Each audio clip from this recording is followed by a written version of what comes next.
श्री विवेकानंद पांडे जी, कुशीनगर जनपद से हमारे सभी माननीय विधायकगण श्री पीएन पाठक जी, एसी बहुत ठंडा कर रहा है, मोहन वर्मा जी, श्री सुरेंद्र कुशवाहा जी, श्री मनीष जायसवाल जी, विनय प्रकाश गौड़ जी, डॉक्टर असीम कुमार जी, जिला पंचायत अध्यक्ष श्रीमती सावित्री जायसवाल जी, पूर्व मंत्री भारत सरकार कुंवर आरपीएन सिंह जी, पूर्व विधायक श्री जगदीश मिश्र उर्फ बाल्टी बाबा जी, पूर्व विधायक और उपाध्यक्ष गौ सेवा आयोग श्री अतुल सिंह जी, उपाध्यक्ष बीज विकास निगम श्री राजेश्वर सिंह जी, पूर्व विधायक श्री नंदकिशोर मिश्रा जी, जगदम्बा सिंह जी, अखिलेश मिश्र जी, लल्लन मिश्र जी, जयप्रकाश शाही जी, भारतीय जनता पार्टी के जिला के अध्यक्ष डॉक्टर प्रेमचंद मिश्र जी, जिला प्रभारी रमेश सिंह जी, श्री शिशु गोविंद राव जी, दीपलाल भारती जी, नीलेश मिश्र जी, आलोक तिवारी जी, शशांक दुबे जी और भारी संख्या में खट्टा विधानसभा क्षेत्र और पटोना इस कुशीनगर जनपद से जुड़े हुए सभी उपस्थित भाइयों बहनों, आज यहां पर तहसील भवन के लोकार्पण का कार्यक्रम संपन्न हुआ है। मैं खट्टा विधानसभा क्षेत्र और इस तहसील से जुड़े हुए सभी नागरिकों को इस अवसर पर बधाई देता हूं। आप सबको मैं चैत्र नवरात्रि का और कल रामनवमी है, रामनवमी की भी हृदय से मैं आप सबको बधाई देता हूं। कुशीनगर जनपद मेरे लिए तो बिल्कुल अपने घर जैसा है। एक लंबे समय तक आपके बीच में रह करके यहां से जुड़ी हुई समस्याओं को नजदीक से जानने, आपके बीच में कार्य करने का मेरा बहुत लंबा अनुभव रहा है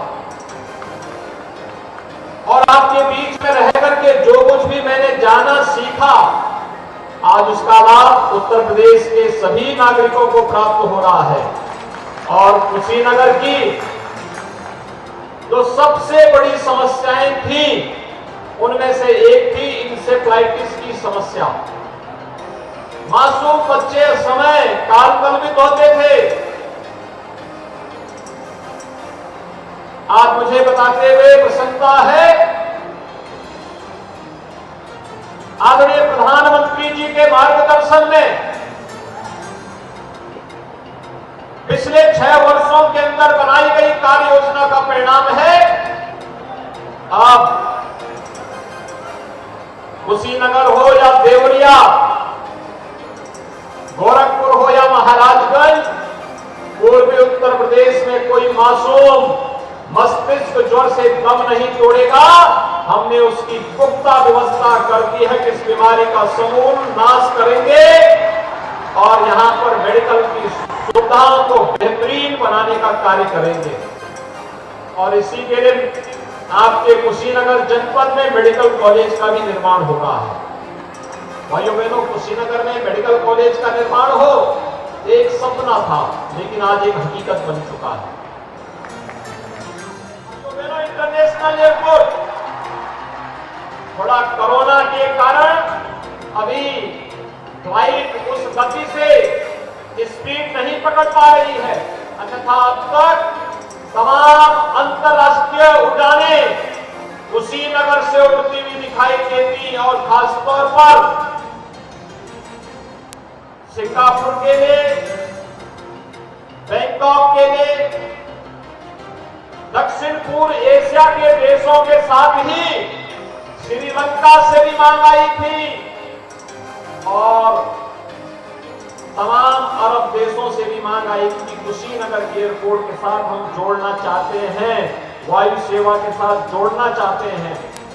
देश के अंदर से तो हर एक जगह से डिमांड है, लेकिन यह सपना भी बहुत जल्दी साकार होगा जब अंतर्राष्ट्रीय एयरपोर्ट के रूप में अंतर्राष्ट्रीय उड़ानें कुशीनगर एयरपोर्ट से प्रारंभ होती हुई दिखाई देंगी। विकास की इसी प्रक्रिया को आगे बढ़ाते हुए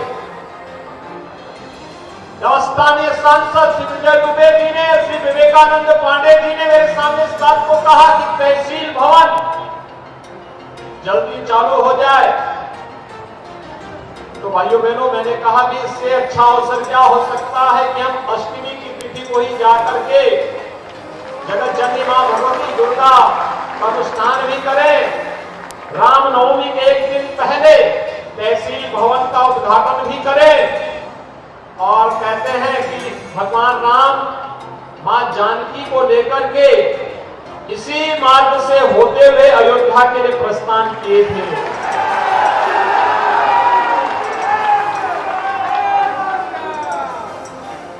कुशीनगर का अपना आध्यात्मिक महत्व है। भगवान राम से जुड़ी हुई स्मृतियां आज भी यहां पर बांसी में लोग उस रूप में सजोए हुए हैं। भगवान बुद्ध से जुड़ी हुई स्मृतियां, उनकी महापरिनिर्वाण स्थल इसी कुशीनगर जनपद में है। तीर्थंकर महावीर से जुड़ी हुई स्मृतियां इसी पावनगर में है।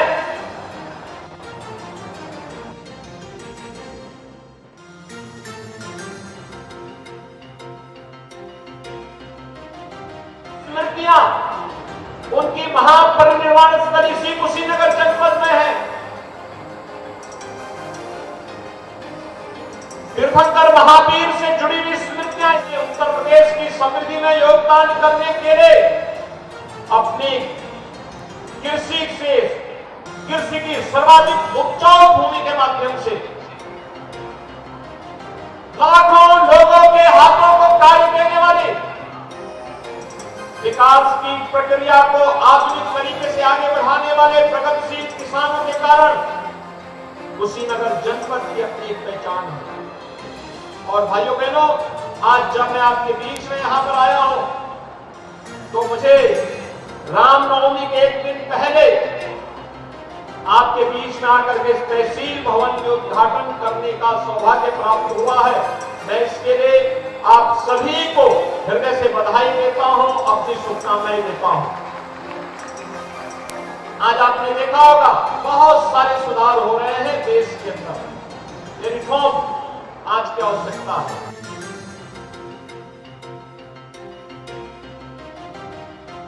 उद्घाटन करने का सौभाग्य प्राप्त हुआ है। मैं इसके लिए आप सभी को हृदय से बधाई देता हूं, अपनी शुभकामनाएं देता हूं। आज आपने देखा होगा बहुत सारे सुधार हो रहे हैं देश के अंदर। ये रिफॉर्म आज की आवश्यकता है।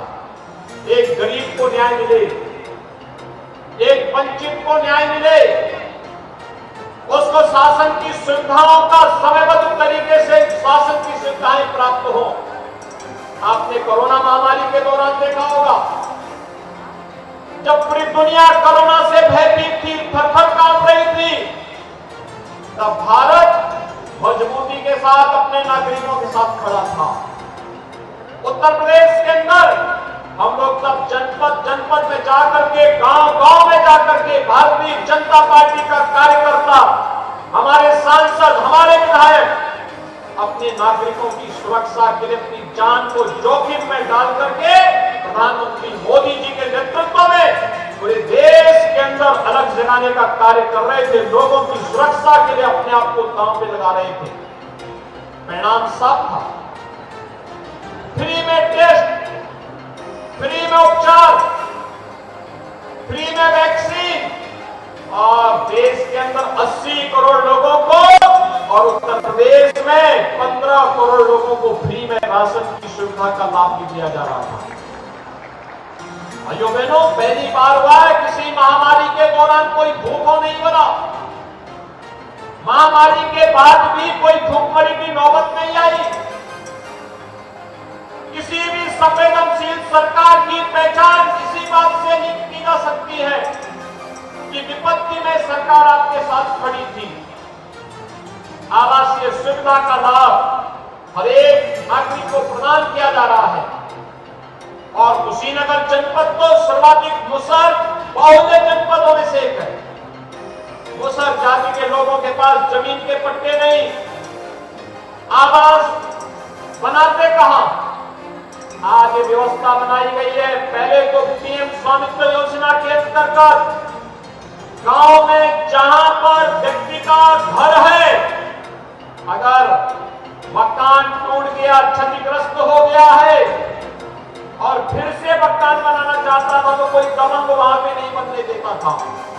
आज ये व्यवस्था कर दी गई है कि स्वामित्व योजना के अंतर्गत उस जमीन का मालिकाना अधिकार आपको सरकार उपलब्ध करवा रही है। पीएम स्वामित्व योजना में अब तक हम प्रदेश में भाइयों बहनों लगभग 60 लाख परिवारों को प्रधानमंत्री स्वामित्व योजना के अंतर्गत घरौनी उपलब्ध करवा चुके हैं। यानी ये 60 लाख लोग आजादी के बाद अब तक उत्तर प्रदेश के अंदर कभी अपनी जहां पे पुश्तैनी मकान बना हुआ है उस मकान पर उनका अधिकार नहीं था, उस मकान की जमीन पर उनका अधिकार नहीं था। आज 60 लाख परिवारों को जब उनके स्वामित्व का लाभ दे दिया गया है, अब वे चाहे तो उस घरौनी के माध्यम से लोन लेकर के अपना व्यवसाय भी कर सकते हैं। कोई उनको रोक नहीं सकता है। अगर कल कभी मकान को नए सिरे से उनको बनाना होगा, कोई उनको रोक नहीं सकता है। वे आसानी से अपना मकान बना सकते हैं। रियल टाइम भगवानी की सुविधा आज आप जानते होंगे तहसील में अब कोई लेन देन नहीं कर सकता है। तत्काल आपको ऑनलाइन आपको सारी सुविधा उपलब्ध हो जाएगी। तकनीक का उपयोग करते हुए सरकार आज आपको इन सुविधाओं के साथ जोड़ने का कार्य कर रही है। एक और पर्यटन को बढ़ावा देने के लिए सरकार के स्तर पर अलग अलग प्रयास हुए हैं। अभी मैंने देखा तहसील भवन के अंदर, इस तहसील के अंदर कौन कौन से प्रमुख दर्शनीय स्थल हैं, पर्यटन विकास की दृष्टि से कौन से ऐसे स्थल हैं, उनके अच्छे अच्छे फोटो लगे हुए हैं। ये हम सबका दायित्व बनता है कि जो भी हमारे यहाँ आए हम उन्हें इसकी ओर जोड़े। और दूसरी ओर यहाँ पर किसानों के लिए, महिलाओं के लिए, नौजवानों के लिए, समाज के प्रत्येक तबके के लिए तमाम प्रकार की विकास की योजनाओं को आगे बढ़ाने का कार्य किया जा रहा है। और कृषि बाहुल्य होने के नाते ही इस बार हमारी सरकार ने तय किया कि कुशीनगर जनपद अपनी ऐतिहासिक पृष्ठभूमि के लिए अगर जाना जाता है तो कुशीनगर जनपद को हम एक कृषि और प्रौद्योगिकी विश्वविद्यालय में देंगे। और भाइयों बहनों, हमने कुशीनगर जनपद के लिए भी स्वीकृत कर दिया। बहुत शीघ्र आने वाले हैं उसके शिलान्यास की नीति आपकी जनपद बहुत शीघ्र आएंगे। कुशीनगर, देवरिया, महाराजगंज, गोरखपुर, बस्ती, संत कबीर नगर, मऊ, बलिया, आजमगढ़, ये सभी जनपदों के लोग, सिद्धार्थनगर, यहाँ के लोग इस कृषि विश्वविद्यालय से लाभ लेके यहाँ के नौजवानों को कृषि और प्रौद्योगिकी के क्षेत्र में देश और दुनिया के अंदर क्या कुछ हो रहा है उसका अध्ययन करने का अवसर तो प्राप्त होगा ही। किसान को समय पे बीज मिले, अच्छी तकनीक मिले और ईश्वर की कृपा तो इतनी ज्यादा है धरती पर कि पानी तो यहाँ 10 फुट पर प्राप्त होता है और मीठा पानी प्राप्त होता है। दुनिया पानी के लिए तरस रही है और आपके पास प्रचुर मात्रा में जल संसाधन है। ये चीजें इस बात को दिखाती है कि आपके पास सामर्थ्य है और उस सामर्थ्य को आज हम सबको समृद्धि के साथ जोड़ना है। उस सामर्थ्य को समृद्धि के साथ जोड़ने के लिए ही प्रदेश सरकार ने यहाँ पर कृषि और प्रौद्योगिकी विश्वविद्यालय कुशीनगर जनपद के लिए स्वीकृत किया है। मैं इसके लिए भी यहाँ के अपने माननीय सांसद और विधायकों को बधाई देते हुए आप सबका अभिनंदन करता हूं कि कृषि और प्रौद्योगिकी विश्वविद्यालय मिलने से कुशीनगर में जनपद के अंदर और आसपास के जनपद में किसान अपनी आमदनी को कई गुना बढ़ाने में सहायक होगा, क्योंकि ये कृषि और कृषि क्षेत्र की प्रौद्योगिकी के लिए काम नहीं करेगा, इसमें बागवानी में के लिए भी हम इसे बढ़ावा देने का कार्य करेंगे। इसके माध्यम से वेटनरी के कार्यक्रम को भी आगे बढ़ाने का कार्य करेंगे। अलग अलग कार्यक्रम उसके माध्यम से संचालित होंगे और आप देखेंगे एक विश्वविद्यालय कैसे यहाँ के पूरे इकोसिस्टम को बदल करके प्रत्येक नागरिक के जीवन में परिवर्तन लाने का कार्य करेगा। यह आप सबके सामने होगा। मेरे सामने पिछले दिनों ये भी बात आई थी कि गंडक नदी के उस पार उत्तर प्रदेश के कुछ गांव पड़ते हैं, बरसात के समय संकट आता है और मैंने कहा है यहाँ के माननीय सांसद और विधायक से मैंने कहा है कि इसका तत्काल एस्टीमेट बना करके भेजिए, पैसा जितना भी लगेगा उसका कार्यक्रम बनाना। हमारा नागरिक कहीं भी रहेगा उसकी कनेक्टिविटी अच्छी होनी चाहिए, चाहे वह बरसात के दौरान हो, बरसात के पहले हो, सर्दी हो, गर्मी हो, बरसात हो, हमारे दिनचर्या में कोई अवसर नहीं आना चाहिए। उन लोगों को सुविधाएं मिलनी चाहिए, उनका भी संसाधनों पर अधिकार होना चाहिए, उनका भी विकास होना चाहिए, उन्हें भी शासन की योजनाओं का लाभ प्राप्त करने का अधिकार होना चाहिए। और जब भाइयों बहनों ये गांव जुड़ेंगे तो वहां पर अभी तो बिजली की समस्या, सड़कों की समस्या का समाधान हुआ है। प्रधानमंत्री आवास योजना हो या उन्हें जिनकी जो आवश्यकता उसके अनुरूप राशन कार्ड की सुविधा या पेंशन की सुविधा, 100% सिचुएशन की तरफ आज हम आगे बढ़ रहे हैं और सरकार को बहुत जल्दी एक फैमिली कार्ड भी जारी करने जा रही है और फैमिली कार्ड के माध्यम से हर एक परिवार की हम मैपिंग करेंगे, इस परिवार को क्या सुविधा मिली है और क्या सुविधा नहीं मिली है। जो सुविधा नहीं मिली है पहले चरण में उन परिवारों को सुविधा को उपलब्ध करवाने के लिए सरकार एक महा अभियान प्रदेश भर में चलाएगी। कोई वंचित नहीं रह पाएगा और परिवार के एक व्यक्ति को नौकरी या रोजगार के साथ जोड़ने की कार्रवाई एक बड़ा अभियान है। भाइयों बहनों, कुशीनगर के नौजवान को रोजगार के लिए देश और दुनिया में नहीं भटकना पड़ेगा। अभी ग्लोबल इन्वेस्टर समिट हुआ था, ग्लोबल इन्वेस्टर समिट इसी बात को लेकर के था कि हम अपने यहाँ के औद्योगिक निवेश के कार्यक्रम को बढ़ावा दे करके यहाँ के नौजवानों को यहीं पे उसके स्किल डेवलपमेंट के माध्यम से उसकी ट्रेनिंग करवा करके उसको नौकरी और रोजगार यहीं पर उपलब्ध करवाने का कार्य करते हैं। और आपके पास तो दुनिया को बहुत कुछ देने के लिए बहुत कुछ है।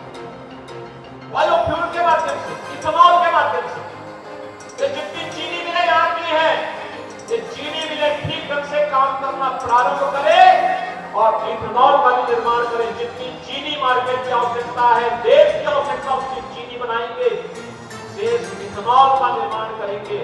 भाइयों बहनों, इथेनॉल के लिए हमें अरब देशों पर या दुनिया के किसी देश पर निर्भर नहीं रहना पड़ेगा। हमारी चीनी मिल ही डीजल और पेट्रोल देने का काम करती है। ये इथेनॉल से ही हमारे ट्रैक्टर चलेंगे, इथेनॉल से ही हमारी कार, हमारी मोटरसाइकिल चलेगी। अब तकनीक वहां बढ़ चुकी है, अब आपको डीजल और पेट्रोल के लिए खर्च नहीं करना पड़ेगा, डीजल और पेट्रोल के लिए किसी देश पे आश्रित नहीं रहना पड़ेगा। 16 लाख करोड़ रुपए का डीजल और पेट्रोल में भारत खर्च करता है। अब डीजल और पेट्रोल के लिए किसी देश पे निर्भरता समाप्त, इसके लिए निर्भरता रहेगी हमारे अन्नदाता किसानों पर। पैसा बाहर नहीं जाएगा, ये पैसा किसान, अन्नदाता किसान के खाते में जाएगा। अब भारत के पैसे से दुनिया समृद्ध नहीं होगी, बल्कि भारत के पैसे से हमारा अन्नदाता किसान समृद्ध होगा, उसके जीवन में खुशहाली आएगी। और किसान, अन्नदाता किसान समृद्ध है तो देश समृद्धि की ओर आसानी से बढ़ सकता है। अभी यहाँ पर हम लोगों ने एक बिस्लरी और इथेनॉल प्लांट का ही एक सुने, उन्होंने यहाँ पर एक चीनी मिल यहाँ पर इथेनॉल प्लांट लगा रही है, रोजगार का सृजन भी होगा। और मैं तो कहता हूं कि हर एक मिल को जो भी उस निवेश लगे, उस निवेश के अनुरूप वहां पे ट्रेन मैन पावर में मिले। इसके लिए ITI के साथ अपने डिग्री कॉलेजेस को, विश्वविद्यालयों को उसके साथ जोड़ने की आवश्यकता है। हमारे लोग वहां ट्रेनिंग लें। PM इंटर्नशिप स्कीम और CM इंटर्नशिप स्कीम के अंतर्गत हम उन सबको वहां पर ट्रेनिंग देंगे, मानदेय भी देंगे। आधा इंडस्ट्री देगी, आधा सरकार देगी। और साथ साथ जब ट्रेन हो जाएगा फिर उसके लिए योग्य नौकरी भी सरकार उपलब्ध करवाने में अपना योगदान देगी। एक व्यवस्था बेहतरीन दिशा में आगे बढ़ाने का प्रयास। और भाइयों बहनों, ये उसी दिशा में किया गया प्रयास है। आज कुशीनगर जनपद अपनी पुरातन पहचान को बनाए रखते हुए अपने एक नई आभार, नए कलेवर के साथ आगे बढ़ रहा है। ये विकास की तमाम परियोजनाएं इस बात की गवाही दे रही है। आज एक खट्टा में बहुत दिनों के बाद आने का अवसर प्राप्त हुआ है। भाइयों बहनों, बहुत दिनों के बाद आने का अवसर प्राप्त हुआ है, लेकिन विकास एक अच्छी दिशा में आगे बढ़ रहा है। एक क्रमिक विकास का एक क्रम है, आगे बढ़ेगा, हर एक के जीवन में परिवर्तन लाएगा। और मैं आज आपको यही आश्वासन देने के लिए आया हूं। मेरे सामने प्रस्ताव था कि मैं मुख्यालय पे कार्यक्रम करूं। मैंने कहा मुख्यालय पे हो जाएगा तो खड्डा कौन जाएगा, तब खड्डा जाने का अवसर प्राप्त होगा। और भाइयों बहनों, आज मुझे बहुत अच्छा लगा आप सबका उत्साह देख करके, आप सबकी उपस्थिति देख करके। आज वैसे भी अष्टमी का पावन अवसर है, जगत जननी मां भगवती के 8वें रूप की पूजा हम करते हैं। और इस रूप में आप सबसे मुझे संवाद बनाने का यहाँ पे अवसर प्राप्त हुआ है। आप इस उद्घाटन के कार्यक्रम में आए हैं। सैकड़ों करोड़ की परियोजनाएं इस विधानसभा सीट की, इस विधानसभा क्षेत्र की आज लोकार्पित की जा रही है। उनका शिलान्यास भी हो रहा है। मैं इसके लिए भी आप सबको हृदय से बधाई देता हूं। यहाँ के जनप्रतिनिधि जिस मजबूती के साथ कार्य कर रहे हैं, अत्यंत सराहनीय है। आप सबका आशीर्वाद उनके साथ निरंतर बने रहना चाहिए, जिससे विकास की इस प्रक्रिया को हम एक निरंतरता दे सके। और मैं आपको इस बात के लिए आश्वस्त करने के लिए आया हूं कि भाइयों बहनों, शासन की हर योजना आप तक पहुंचेगी। कोई बीच में डकैती डालने का काम नहीं कर सकता है। हर विकास की योजना को हर गरीब तक, हर किसान तक, हर नौजवान तक, हर महिला तक पहुंचाने का कार्य करेंगे। ये कार्यक्रम निरंतर आगे बढ़ेगा। और दूसरा, विकास के कार्य के लिए कोई पैसा भाड़े नहीं आने पाएगा। हम लोगों ने अब प्रदेश के अंदर और देश के अंदर प्रधानमंत्री मोदी जी के नेतृत्व में आज एक ऐसा माहौल बन चुका है।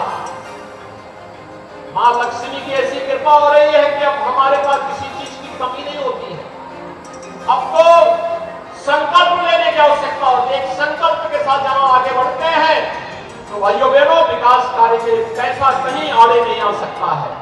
बड़ी से बड़ी परियोजना को आज हम आगे बढ़ाने का कार्य कर रहे हैं। और विकास की योजनाएं जो सड़कों के रूप में, पुलों के रूप में, पॉलिटेक्निक के रूप में, इंजीनियरिंग कॉलेज के रूप में, विश्वविद्यालय के रूप में, मेडिकल कॉलेज के रूप में, हाईवे के रूप में, मेडिकल कॉलेज के रूप में आज जो आपको देखने को मिल रहा है, ये वही प्रदेश है।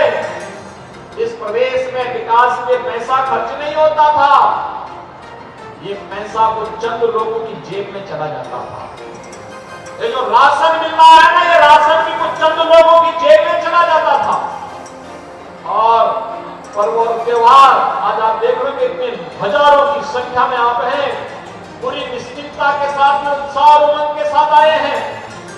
अन्यथा पर्व और त्योहार आते ही हम सब दंगों के भय से घर से बाहर नहीं निकलते थे, दंगे हो जाते थे। हर पर्व और त्योहार के पहले एक दंगा हो जाता था। शासन पर्व और त्योहारों को बैन कर देता था, लेकिन आज पर्व और त्योहार बड़े उत्साह के साथ, उमंग के साथ मनाए जा रहे हैं। और संयोग देखिए, एक तरफ नवरात्रि और रामनवमी है और साथ साथ रमजान भी है, लेकिन कहीं कोई हलचल नहीं है। शांतिपूर्ण तरीके से सारे कार्यक्रम चल रहे हैं। ये दिखाता है कि उत्तर प्रदेश का हर नागरिक अब सुख, शांति और समृद्धि पर विश्वास करता है। अब किसी प्रकार के उपद्रव नहीं, उत्सव में विश्वास करता है। अब माफिया नहीं, महोत्सव में विश्वास करता है। और महोत्सव के इस प्रदेश में आप सबको मैं एक बार फिर से इन सभी परियोजनाओं के लिए हृदय से बधाई देता हूं। आपको मैं